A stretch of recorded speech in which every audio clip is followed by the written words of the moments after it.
Adobe Illustrator is Adobe's drawing program, whereas Photoshop is similar to painting in the digital space.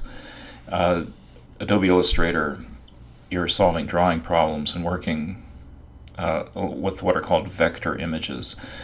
A lot of what we do in Adobe Illustrator involves lines, but it's not exclusively that, but that's like a big basis for it.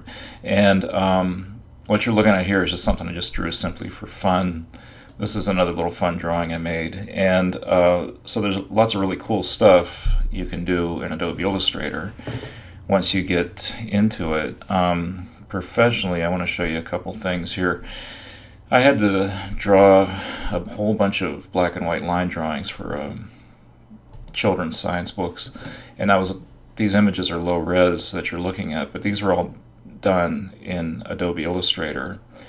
Very simple line drawings, which met the requirement of the client.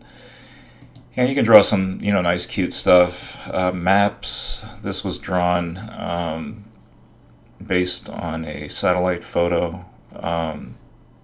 So this is a vector image. And another example, this was again for another children's book about Native Americans. This was done in Adobe Illustrator. And I can tell you that this stuff is not brain surgery, and with a little bit of practice and knowledge, you can make some very nice, very cool drawings. And in the next video, we'll get started.